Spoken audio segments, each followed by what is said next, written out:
all of my zakah. And on top of that, charity as much as I can. These are all intentions.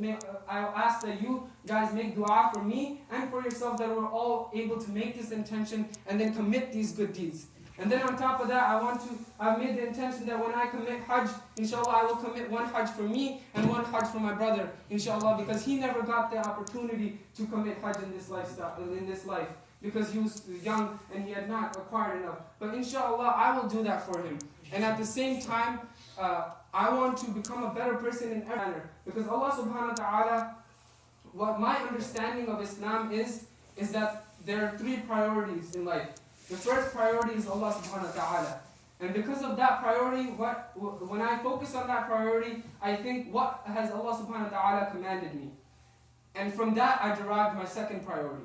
So I pondered upon that and I realized that Allah subhanahu wa ta'ala has commanded me to follow His commands and the commands of the Prophet Muhammad sallallahu alayhi wa sallam. So that is how I derived my second priority. My second priority then is following every single command or teaching of the Prophet ﷺ that I possibly can. So in my first priority, my intention was the 5 pillars of Islam. So Shahada, Salah, Saum, Zakah, and Hajj. That was my priority based on what Allah subhanahu wa ta'ala has told me. Then further, Allah subhanahu wa ta'ala has said, follow all the commands of the Prophet. So when I ponder upon that priority, I think, what is my responsibility that if I'm trying to fulfill that priority? That means that every single sunnah that I learn of, every single mannerism of the Prophet that I can adopt, his akhlaq, in the manner in which he treated people, in the manner in which he forgave people, the manner in which he tried to do extra good deeds for in any way possible, the manner in which he always asked for forgiveness every day from Allah subhanahu wa ta'ala, more than any of us asked for forgiveness. And even though he knew that he was going to Jannah already, he knew that he was the most pious person on earth, but still he asked for forgiveness more than us. So that is how I thought of my second priority. So that fulfills the fact when Allah subhanahu wa ta'ala said that Allah's messenger said that we have to love more than ourselves Allah and His messenger. So those are the first 2 priorities. Then I thought, what is my third priority in life? Based on the teachings of Allah subhanahu wa ta'ala and His messenger, I derived my third priority. And I realized that priority is serving my parents. Because it says in the Quran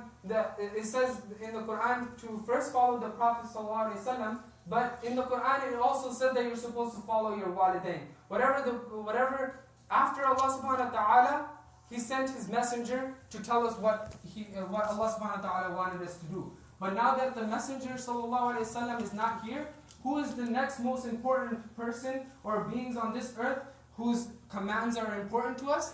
Because Allah subhanahu wa ta'ala has said, listen to the commands of your parents. If those commands are halal and in accordance to Islam, those commands are also the commands which Allah subhanahu wa ta'ala has told us to do. So I realized that any command that my parents give me, as long as they are in accordance to Quran and Sunnah, they are my obligation, they are my responsibility to fulfill. And inshallah, I will do my best to fulfill the obligations and roles that I have towards my parents and the ones that my brother can no longer fulfill because he is gone.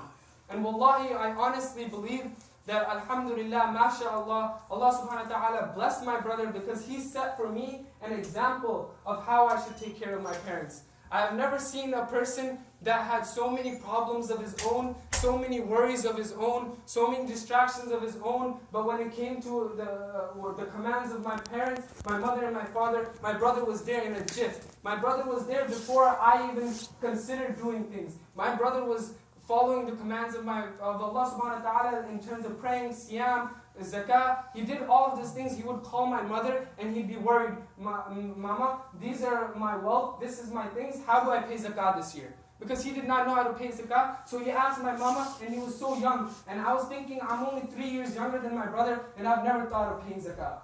Then my brother was thinking of these things. My brother came every day. He moved out a few years ago, but every day for siyam, for every Ramadan, for sahri, he came to our house to do sahri with the family. Every day before he went to work, he did sahri with our family, and then he would leave. Why? He could have done sahri at home, but my mother, Allah subhanahu wa ta'ala, may Allah subhanahu wa ta'ala bless her and give her patience. Ameen. She wanted him to come, and she wanted to see his face every day during Ramadan so that she could see it. And he came just for her, and then he would come on iftar if he had time after work.